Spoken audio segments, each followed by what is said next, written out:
नमस्कार, मैं अनुराग। दामाद जी गेट आउट, कैसी हेडिंग है ये। दरअसल ये जैसी हेडिंग है वैसा ही ये समाचार भी है। ससुराल की संपत्ति पर कब्जा कर और ससुराल वालों को परेशान करने वाले दामादों के लिए एक बुरी खबर है। अब तक जो दामाद ससुराल की संपत्ति पर अपना जन्मजात हक मानते थे और उस पर तिकड़म भिड़ाकर कब्जा कर लेते थे, वे अब हाई कोर्ट के एक प्रकरण में दिए गए आदेश के बाद सावधान हो जाएं। मध्य प्रदेश हाई कोर्ट के चीफ जस्टिस की बेंच ने अपने एक महत्वपूर्ण आदेश में साफ किया है कि दामाद को भी मकान खाली करने का आदेश दिया जा सकता है। कोर्ट ने यह व्यवस्था माता पिता और वरिष्ठ नागरिकों का भरण पोषण व कल्याण अधिनियम 2007 के प्रकाश में यह व्यवस्था दी है।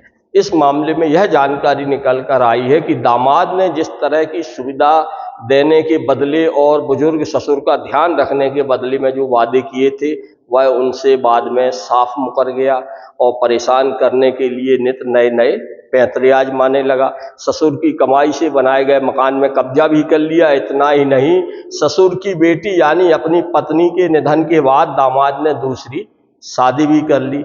जब दामाद की करतूतें हदें पार करने लगी तब जाकर पीड़ित ससुर ने हाई कोर्ट की शरण ली। हाई कोर्ट में मामले की सुनवाई के दौरान 78 वर्षीय वृद्ध नारायण वर्मा की ओर से वरिष्ठ अधिवक्ता नरेंद्र पाल सिंह रूपराय व अधिवक्ता सचिन शुक्ला ने पक्ष रखा। उन्होंने दलील दी कि याचिकाकर्ता भेल भोपाल से सेवानिवृत्त कर्मचारी है।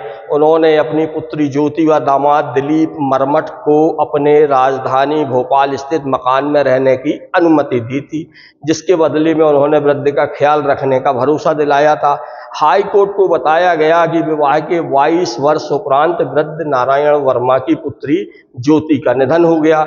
इसी के साथ दामाद दिलीप ने दूसरा विवाह भी कर लिया और उसने वृद्ध ससुर को खाना खर्चा देने का वादा भी तोड़ दिया, जिससे वह अकेले पड़ गए और उनकी गुजर बसर कठिन हो गई।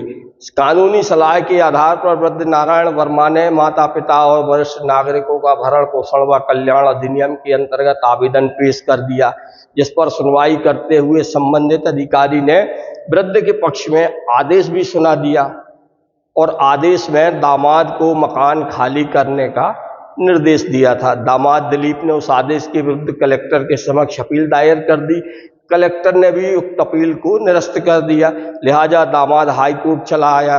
हाई कोर्ट के न्यायमूर्ति विवेक अग्रवाल की एकल पीठ ने भी अपील निरस्त कर दी, इसलिए दामाद दिलीप ने फिर हाई कोर्ट की शरण ली।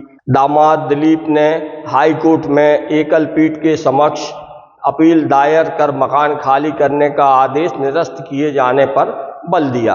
इस मामले की सुनवाई के बाद हाई कोर्ट के चीफ जस्टिस श्री सुरेश कुमार कैत व न्यायमूर्ति विवेक जैन की युगल पीठ ने अपने एक महत्वपूर्ण आदेश में साफ किया है कि दामाद को भी मकान खाली करने का आदेश दिया जा सकता है। मामले की सुनवाई के दौरान हाई कोर्ट के मुख्य न्यायाधीश श्री सुरेश कुमार कैत व न्यायमूर्ति विवेक जैन की युगल पीठ ने अपने एक महत्वपूर्ण आदेश में साफ किया है कि दामाद को भी मकान खाली करने का आदेश दिया जा सकता है। कोर्ट ने यह व्यवस्था माता पिता और वरिष्ठ नागरिकों का भरण पोषण व कल्याण अधिनियम 2007 के प्रकाश में उक्त व्यवस्था दी है।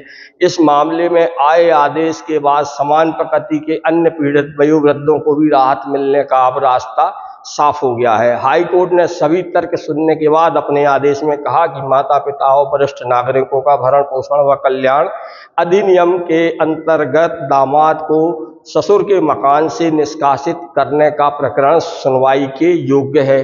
दामाद ने समझौते के लिए कोई आवेदन भी प्रस्तुत नहीं किया है, इसलिए भी मकान से निष्कासन की कार्रवाई निरस्त नहीं की जा सकती है।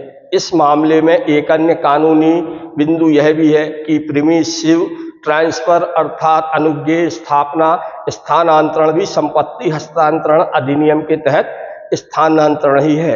अधिवक्ता नरेंद्र पाल सिंह रूपराय के अनुसार हाई कोर्ट के इस महत्वपूर्ण आदेश से समान प्रकृति के अन्य पीड़ित वयोवृद्धों को भी राहत मिलने का रास्ता साफ हो गया है। हालांकि उन्हें इसके लिए विहित विधिक प्रावधान अंतर्गत न्यायालय की शरण लेनी होगी। इस मामले से थोड़ा इतर एक और मामला था यह मामला पिछले 2 माह पहले बांदा उत्तर प्रदेश में सामने आया था, जहां एक ससुर का अपराध सिर्फ इतना था कि उसने ससुराल में काफ़ी दिनों से रह रहे दामाद से सिर्फ इतना कह दिया कि दामाद जी बहुत दिन हो गए, अब अपने घर को जाओ। इतना सुनते ही दामाद को इतना गुस्सा आया कि उसने ससुर को पीट पीट कर मौत के घाट उतार दिया और वारदात को अंजाम देने के बाद फरार हो गया और अभी भी पुलिस उसकी तलाश कर रही है। यह मामला बांदा के बिसंडा थाना इलाके की बरौली गांव का है, जहां के रहने वाले सिदुआ का उसके दामाद शैलेंद्र से विवाद हो गया था, जिस पर ससुर विदुआ ने दामाद से जाने के लिए कह दिया था। इतनी बात पर गुस्साए दामाद ने लात घूंसों से ससुर को मारना शुरू कर दिया। आवाज़ सुनकर घर के और लोग आए, लेकिन तब तक ससुर बुरी तरह घायल हो गया और उसे लेकर जब अस्पताल पहुंचे तो डॉक्टरों ने उसे मृत घोषित कर दिया। बताया गया है कि ससुर ने अपनी बेटी संगम की शादी 6 साल पहले आरोपी शैलेंद्र से की थी।